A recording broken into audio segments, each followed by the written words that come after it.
Je vous en prie, installez-vous. Merci beaucoup, bonjour. Merci d'être notre invité politique ce matin, député de Seine-et-Marne, premier secrétaire du Parti socialiste. On va parler dans quelques instants de la montée de l'antisémitisme, du projet de loi immigration qui arrive au Sénat, mais d'abord la situation en Israël, où les bombardements se sont intensifiés sur la bande de Gaza qui est désormais coupée en deux. C'est ce qu'a annoncé l'armée israélienne. La France a rappelé hier à une trêve humanitaire. C'est ce qu'a demandé Catherine Colonna. Est-ce qu'elle peut être entendue ? Il faut le souhaiter. La situation est extrêmement grave. Il faut rappeler que tout ça provient d'abord d'un fait générateur qui est en fait l'attentat terroriste immonde qui a été conduit par le Hamas, mais on a aujourd'hui des représailles qui sont totalement aveugles et qui frappent indistinctement les terroristes, mais aussi la population gazaoui qui malheureusement n'a rien demandé et qui est elle-même prise en otage par le Hamas. Et donc il y a une forme d'absurdité et de folie à continuer ce qui est un massacre en réalité avec des potentiels crimes de guerre. C'est l'ONU qui le dit et donc effectivement il faut arriver à un cessez-le-feu immédiat, permettre à cette population qui est en fait dans cette prison à ciel ouvert, comme elle est décrite maintenant de manière régulière, eh bien, comment voulez-vous que ces gens puissent fuir?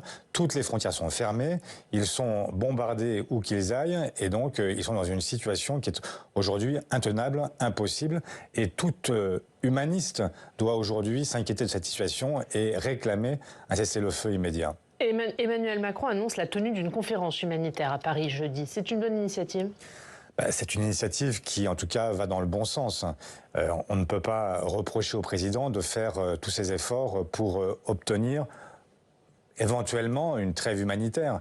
Ce que je regrette, c'est qu'en réalité, dans cette conférence, Israël ne sera pas représenté.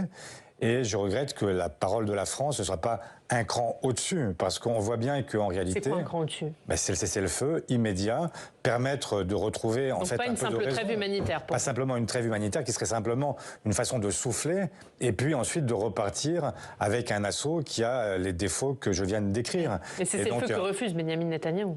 C'est ce que refuse Benyamin Netanyahou, bien sûr, mais c'est pas parce qu'il le refuse que nous n'avons pas, nous, la France, à poser d'autres principes. Il faut se battre à la fois pour libérer les otages, faire en sorte qu'ils puissent rentrer chez eux. Ensuite, il faut demander un cessez-le-feu immédiat, et il faut aussi rétablir la possibilité d'un processus de paix qui conduise à une solution à deux États.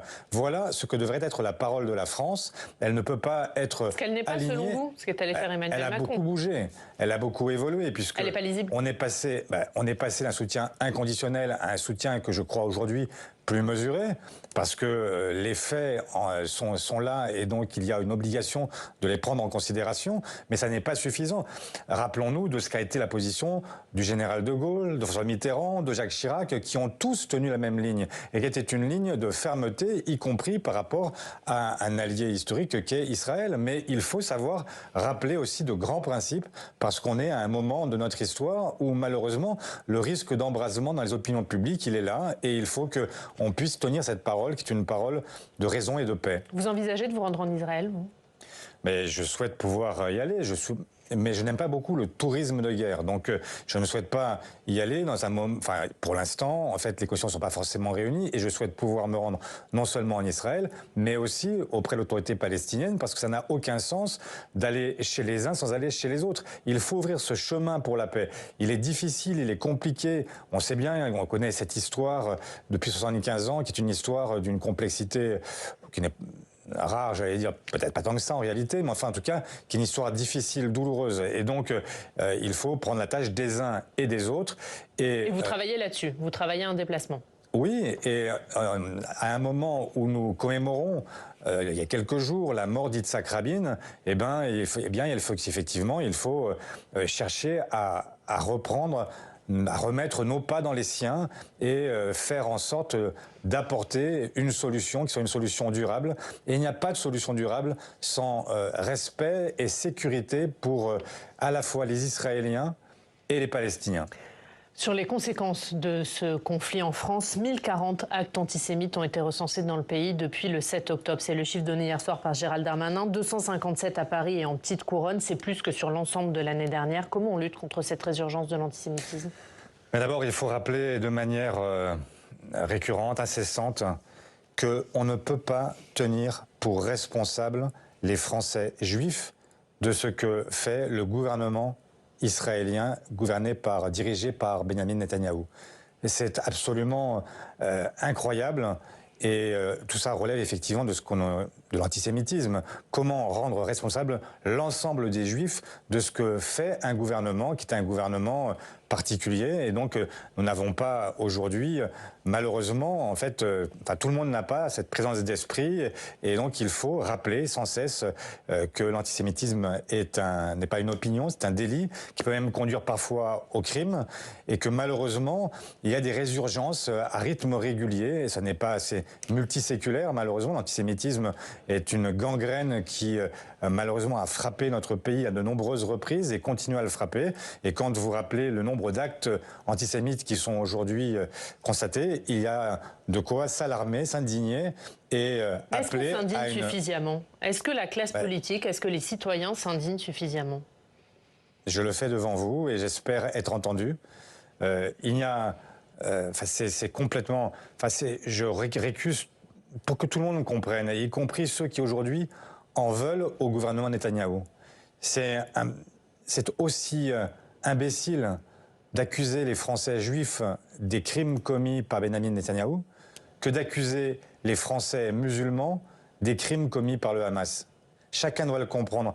Personne ne peut essentialiser cette crise, cette guerre, et laisser penser que c'est un conflit entre les Juifs et les musulmans. C'est un conflit qui est d'abord un conflit territorial entre Israéliens et Palestiniens. Ça ne peut pas se transformer en guerre de tous contre tous. Et donc, nous ne sommes pas israéliens, nous ne sommes pas palestiniens, nous sommes français. Et donc nous avons une parole à adresser, qui est une parole de paix, d'équilibre, et qui doit être une parole mesurée, qui ne peut pas chercher elle-même l'embrasement. Et donc j'essaye, je m'efforce de ne pas basculer dans la passion. Et donc c'est la raison pour laquelle j'étais à la fois, après le 7 octobre, manifesté à l'appel du CRIF pour manifester notre soutien et notre solidarité avec le peuple israélien frappé par le Hamas, et que j'étais samedi dans la rue, en solidarité cette fois-ci avec le peuple palestinien, victime des bombardements de Tsahal. Et que là, vous appelez à une marche contre l'antisémitisme. Est-ce que vous appelez tous les partis politiques à cette marche? J'ai appelé, je ne sais pas si c'est une marche, j'ai appelé à ce qu'on ait une initiative commune qui permettent, ça peut être un appel, ça peut être une marche, ça peut être un rassemblement, et ça peut être à Paris, ça peut être aussi dans toutes les régions de France, simplement pour un moment marquer notre refus définitif, sans réserve d'antisémitisme, et que toute la classe politique soit amenée à prendre position. Et j'ai donc demandé à ce que toutes les formations politiques aient ce geste-là. En précisant, s'agissant, puisque c'est là où vous voulez m'emmener, en précisant, s'agissant du Rassemblement national, que cela suppose qu'il rompe avec sa propre histoire et avec un certain nombre de ses dirigeants, militants, cadres, qui sont eux-mêmes marqués par une histoire qui est liée à l'antisémitisme. Il n'a pas fallu 4 heures pour que, en fait, Jordan Bardella, malheureusement, apporte la démonstration que ce parti n'a rompu en rien avec son histoire, en rien avec ce qui a été autrefois l'objet de sa condamnation unanime. Qu'a-t-il dit? Il a dit « Jean-Marie Le Pen n'était pas antisémite ». Jean-Marie Le Pen a été condamné par la justice à plusieurs reprises pour négationnisme, pour antisémitisme, et avoir aujourd'hui le patron du Rassemblement national qui vient nous expliquer que non, son prédécesseur n'était pas antisémite, ça montre bien une seule chose, c'est que leur refus d'antisémitisme, quand il s'affiche à la télévision, sur les chaînes de radio, etc., il a un seul objectif, c'est d'instrumentaliser cette cause pour en faire, en fait, un coup de boutoir contre le monde musulman, contre... Mais il dit aussi qu'aujourd'hui, son mouvement est irréprochable, ce sont ses mots. Son mouvement ne peut pas être irréprochable, alors même qu'il y a un parlementaire qui est en fait un ancien libraire négationniste. Vous avez, y compris... Il dit que les faits de date d'il y a 30-35 ans et qu'aujourd'hui lui-même est irréprochable. Non mais il n'est pas irréprochable. Quand vous dites que Jean-Marie Le Pen n'était pas antisémite, c'est que vous considérez que ses propos n'étaient pas. Et pour moi, ça n'est pas un détail. C'est effectivement la preuve qu'ils n'ont pas changé et que ce soit un artifice et qu'ils cherchent simplement à nous endormir, à nous expliquer que en fait l'antisémitisme est un mal absolu. simplement parce que, en réalité, eh bien, ça sert à taper sur le monde musulman. Voilà, c'est donc est-ce qu'après... Et j'observe aussi qu'ils n'ont pas rompu avec toute la galaxie de l'extrême droite groupusculaire, avec les identitaires, avec les suprémacistes, avec tous ces gens-là, et qu'ils ont dans leur rang des gens qui en permanence sont issus de ce parcours. Et donc, oui, du coup, ils n'ont rompu avec rien. Compte tenu de ces déclarations de Jordan Bardella, vous dites ce matin que vous ne souhaitez pas que le RN soit associé à votre initiative. Mais la preuve est faite qu'ils ne peuvent pas, qu'ils ne répondent pas aux conditions que j'avais moi-même fixées, qui est d'avoir une rupture claire, nette, définitive avec tous les liens qu'ils ont pu entretenir avec la sphère antisémite. Et la preuve a été donnée malheureusement hier qu'ils n'ont rompu avec rien. Donc non. Est-ce que c'était une erreur dans un premier temps d'avoir dit que le RN pouvait participer à cette initiative? Mais je n'ai pas dit ça. J'ai dit en fait à la condition de... Donc, mais vous ne les avez pas exclus. C'est un appel qui doit être universel. Chacun devrait prendre conscience de la gravité de ce qu'est l'antisémitisme. Personne ne devrait avoir en France la moindre ambiguïté par rapport à l'antisémitisme. L'antisémitisme tue. Et donc, vous avez l'obligation morale, civique, politique de condamner l'antisémitisme. Maintenant, évidemment, on ne peut pas être à la fois en soutien de ceux qui sont antisémites et condamner l'antisémitisme. C'est la raison pour laquelle, puisque la preuve a été donnée une nouvelle fois que le RN n'avait pas rompu avec son histoire et avec son idéologie, eh bien effectivement, ils ne peuvent pas être aujourd'hui dans un appel de cette nature. Est-ce que vous avez eu des retours d'autres chefs de parti sur votre appel ? Non, j'ai pas eu encore le temps. On était dimanche. J'ai pas voulu déranger qui que ce soit, et donc en fait, je n'ai pas encore appelé les uns et les autres. Mais je souhaite et je ne souhaite pas d'ailleurs avoir le monopole de cette initiative. Je souhaite qu'elle soit partagée par le plus grand nombre, par le monde syndical, le monde associatif, par toutes les organisations antiracistes, par toutes celles et ceux qui ont vocation à accompagner cette démarche. Il ne s'agit pas d'en faire la démarche d'Olivier Faure ou la démarche du Parti socialiste. C'est une initiative que je souhaite large et que je souhaite permettre d'avoir une parole qui soit une parole la plus forte possible pour rappeler à nos concitoyens ce qu'est l'antisémitisme en France. Est-ce que la France insoumise doit faire partie de cet appel, selon vous ? C'est à eux d'en décider. C'est pas, moi, j'ai lancé un appel qui doit être le plus universel possible et permettre à chacun de répondre avec force, de répondre sans ambiguïté, de répondre en ayant en tête ce qu'est l'antisémitisme et donc... Mais je vous pose la question parce que François Hollande hier dit qu'il ne pense pas que Jean-Luc Mélenchon soit antisémite, mais que les positions qu'il prend entretiennent un courant antisémite. Quand il s'est obstiné à ne pas qualifier le Hamas de terroriste, il a alimenté cette machine infernale. Est-ce que vous êtes d'accord avec ça ? Moi, je crois que je ne veux pas tout mélanger. Je ne crois pas que les Insoumis soient antisémites. Je crois qu'ils ont un sujet, effectivement, avec la qualification du Hamas. Ce qui ne veut pas dire d'ailleurs qu'ils n'aient pas condamné les crimes du Hamas. Mais pour eux, pour une partie d'entre eux au moins, il y a une forme de confusion avec l'idée que le Hamas, qui est pourtant une organisation terroriste et de l'islam radical, serait aujourd'hui une forme d'armée de résistance pour la cause palestinienne. Et pour vous, leur position n'entretient pas un courant antisémite ? Je ne crois pas qu'ils soient antisémites et je ne pense pas qu'ils aient vocation à entretenir un courant antisémite. Simplement, je dis qu'ils ont un sujet, effectivement, qui est un sujet de désaccord entre nous et ça a été suffisamment souligné de ma part et de la part de vos confrères. Il y a sur ce sujet-là un désaccord qui est profond parce que moi, je considère que ne pas qualifier le Hamas rajoute au malheur du monde, pour paraphraser Albert Camus. Et donc, mais il n'y a pas que ça à dire qu'il y a le Braun-Pivet camp à Tel Aviv. Il n'y a pas une forme d'antisémitisme dans ces propos ? Écoutez, ça, franchement, il y a des polémiques parfois qui me paraissent un peu hors de propos. En fait, je ne pense pas que quand il dit camp à Tel Aviv, il ait en tête en fait, de faire une allusion au camp de la mort. Autrement, ce serait effectivement redoutablement grave, mais je n'ai pas pensé un seul instant que ça puisse être le cas. Et j'aimerais que nous n'ayons pas à l'esprit une polémique par jour. Dans ce sujet-là, l'objectif n'est pas de diviser, mais de rassembler le plus grand nombre sur une position qui doit être une position équilibrée, une position qui est à la fois de soutien au peuple israélien quand il est menacé dans sa sécurité, et en même temps de refus de représailles aveugles qui sont là aussi un potentiel crime de guerre et risque génocidaire, dit l'ONU. Du coup, suite aux positions de la France insoumise sur le Hamas, le PS a voté un moratoire sur sa participation à la NUP. Jusqu'à quand ce moratoire ? Mais écoutez, on a posé des conditions. Nous souhaitons en fait pouvoir discuter de tout ce qui nous a opposés pendant 18 mois. Que s'est-il passé pendant 18 mois? Nous aurions dû progresser. Nous n'avons pas progressé. Nous avons au lieu stagné, parfois même régressé. Alors que les sujets qui étaient devant nous étaient des sujets sur lesquels la gauche aurait dû pouvoir faire entendre sa voix de manière unanime et pouvoir embrasser une opinion large. Je pense évidemment au sujet des retraites, sur lequel nous avons eu un premier sujet de désaccord, puis ensuite sur la question des violences urbaines, où parce que la phrase retenue a été celle de ne pas appeler au calme, mais d'appeler à la justice. Je peux comprendre le sens de ce qui a été dit, mais comment pouvait-on, nous qui avons tant d'élus, de maires, de conseillers municipaux, d'adjoints qui se battaient soir après soir pour empêcher qu'on brûle une médiathèque, qu'on brûle une mairie, qu'on brûle un équipement public, qu'on brûle un centre commercial, comme ça a été le cas dans ma circonscription?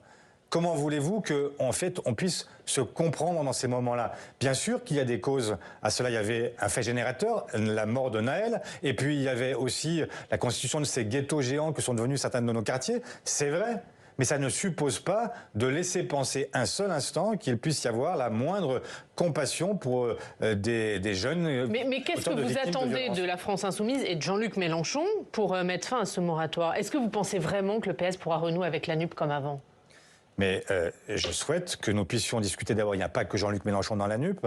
Il y a en fait 5 formations politiques et je souhaite que l'ensemble de ces formations se posent la question de savoir comment effectivement on fait mieux. Pour reprendre sans Jean-Luc Mélenchon? Mais c'est à Jean-Luc Mélenchon lui-même de dire dans quel état d'esprit il est. Quand on est. Mais est-ce qu'aujourd'hui c'est lui le problème, clairement, Olivier Faure? Mais j'ai déjà dit qu'il y avait un problème avec la méthode Mélenchon. Et donc je peux me répéter si vous le souhaitez. Mais ce que je dis, c'est que il avec y a la méthode ou avec lui? Évidence, c'est que Jean-Luc Mélenchon était celui qui, à un moment, à 2 moments dans l'histoire de la République française, a été le mieux placé à gauche pour pouvoir atteindre un second tour. C'était le cas dans cette élection présidentielle et dans la précédente. À chaque fois, il a commis la même erreur, c'est-à-dire qu'au lieu de chercher à devenir le centre de gravité de toute la gauche et de faire en sorte de pouvoir être son expression commune, il a choisi au contraire de se replier sur son propre socle électoral et de radicaliser à chaque fois ses positions au prix de faire en sorte qu'une partie de ses partenaires ne se retrouve plus dans les mots qu'il prononce, dans les revendications qu'il porte. Et donc, c'est sa responsabilité. Et l'évidence aujourd'hui, c'est qu'il ne cherche pas à être le candidat de toute la gauche. Quand on cherche à être le candidat de toute la gauche, on fait en sorte d'essayer de parler, en fait, même ne serait-ce que d'appeler ses partenaires, de chercher à avoir des positions communes et de faire en sorte d'avancer. Donc vous cherchez à reconstruire la gauche sans lui? Je cherche à construire une offre politique qui soit celle d'un rassemblement de la gauche et des écologistes, qui se fasse dans le respect de chacun et avec la possibilité de parvenir ensuite à un projet commun et à une incarnation commune pour l'élection présidentielle. Le Sénat entame cet après-midi l'examen de la loi immigration, plus d'1 an après sa présentation. Dans un sondage publié hier par Le Parisien, 87% des Français pensent qu'il faut changer les règles en matière d'immigration. Est-ce que vous n'êtes pas en décalage en ne votant pas ce texte? Mais ça m'arrive de ne pas être majoritaire. Et d'ailleurs, je ne le suis pas, ni au Sénat, ni à l'Assemblée. Donc, est-ce que ça doit m'empêcher de défendre des positions auxquelles je crois? La politique, ça n'est pas simplement de s'aligner sur des sondages. C'est de chercher d'ailleurs à les faire bouger et d'expliquer pourquoi on n'est pas d'accord. Mais moi, je ne peux pas être d'accord avec un gouvernement qui cherche en réalité à constituer une majorité sur des positions qui sont celles de la droite sénatoriale, qui elle-même calque ses positions sur l'extrême droite. Comment voulez-vous que j'accepte d'être entraîné semaine après semaine sur des positions qui sont de pire en pire?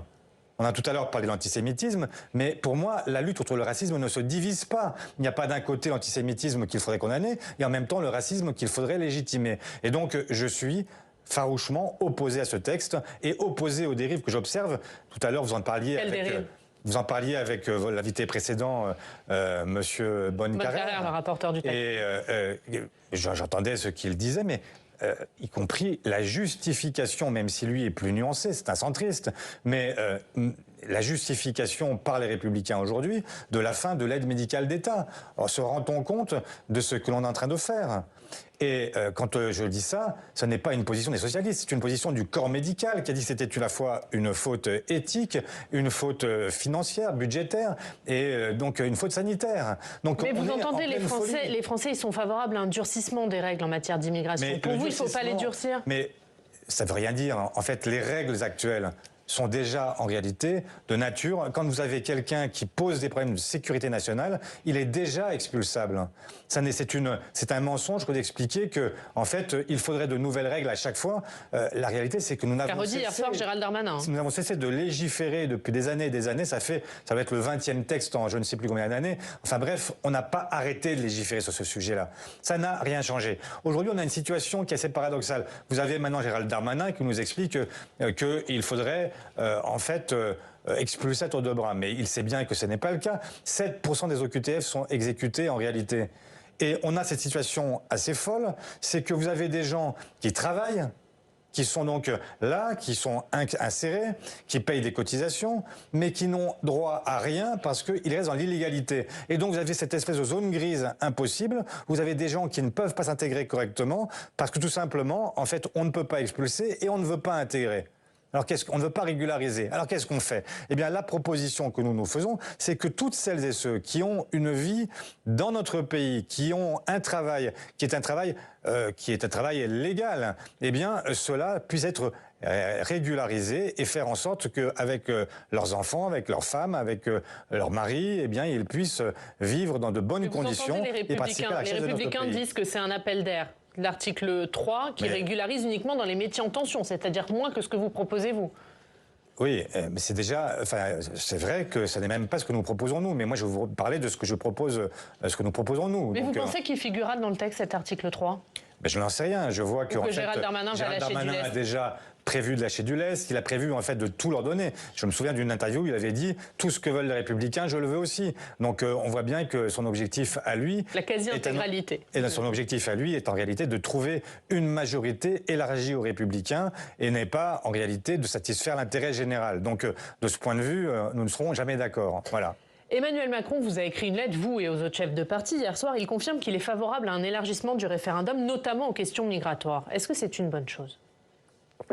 Ben, vous avez compris, dans la droite ligne de ce que je viens de vous dire, qu'il y a là un appel, non pas d'air, mais un appel du pied aux Républicains qui le réclament à corps et à cri, comme le RN. Et donc, il est là pour leur dire, je vais vous satisfaire et je vais vous donner ce nouveau gage de ma confiance. Et donc, en retour, j'espère votre confiance. Mais ce deal-là, je n'y participerai jamais. Surtout si vous avez lu le texte qu'il nous a envoyé. C'est quand même assez extraordinaire. Il nous dit « Je suis prêt à un référendum sur l'immigration ». Mais alors, par contre, sur les super-profits, réforme fiscale, ça, c'est pas possible. Et puis, puisque, en fait, il faut aller jusqu'au bout, vous voulez, vous, un référendum sur la retraite? Eh bien, je vous dis, c'est impossible aussi. On ne pourra pas toucher, en fait, à la réforme des retraites avant 5 ans. Voilà ce que nous dit Emmanuel Macron. Donc la ficelle est grosse. C'est-à-dire les référendums pour la droite et l'extrême droite, j'y suis favorable. Les référendums que propose la gauche sur les super-profits ou sur la réforme des retraites, alors là, c'est impossible. Écoutez, la ficelle est trop grosse pour que je participe à cette mascarade. Mais est-ce que ça veut dire que vous n'irez pas à la prochaine rencontre de Saint-Denis le 17 novembre ? Je ne pense pas. Enfin, effectivement, quand je vois en fait ce que nous écrit le chef de l'État, laissant penser qu'aujourd'hui, il y aurait une forme de nouveau cénacle qu'il aurait inventé. Alors, le Parlement, on n'en parle plus. De toute façon, il marche au 49.3. Mais vous avez, pendant ce temps-là, en fait, une espèce de cénacle qui serait avec quelques happy few, avec quelques privilégiés qui auraient la chance de parler avec le chef de l'État, les chefs de parti, qui feraient leur tambouille entre eux. Mais c'est non. Donc vous n'irez pas? C'est non, parce que je ne veux pas supprimer le Parlement. Je crois à la démocratie. Je crois au fait que, en fait, il y a des lieux où on puisse voter. Dans ces rendez-vous avec le chef de l'État, nous n'avons jamais, y compris, voté. Nous sommes simplement là pour donner un avis. Et après, il essaye de faire croire que, ayant donné notre avis, il a réussi à trouver une synthèse qu'il produirait devant les Français et qui serait le résultat d'un consensus global entre nous. Mais il n'y a jamais eu de consensus sur aucun sujet d'ailleurs. Et c'est bien naturel parce que la démocratie, c'est de pouvoir faire des choix. Et moi, je ne veux pas laisser penser que désormais, il n'y a plus de choix. Il y aurait plus qu'un seul choix possible, c'est le président de la République. Donc ça, c'est pas possible. Donc vous n'irez pas. Pourtant, vous êtes allé à la précédente rencontre. Mais je suis un républicain. Et donc, quand je suis invité par le chef de l'État à une première démarche qui nous dit « Écoutez, je voudrais discuter avec vous », je ne vais pas refuser de discuter. Maintenant, quand je vois quel est l'ordre du jour qu'il nous est proposé, venir valider en fait le deal qu'il veut passer avec la droite et l'extrême droite, pardon, mais enfin, je ne suis pas là pour tenir la chandelle. Donc, je ne ferai pas en fait office de je ne sais quoi. Donc, voilà, il n'y a pas de possibilité pour moi. S'il veut se marier avec la droite et pousser le raisonnement jusqu'à l'extrême droite, grand bien lui fasse, ce sera sans moi. Merci Olivier Faure. Merci beaucoup d'avoir été notre invité ce matin. On passe au Club des Territoires.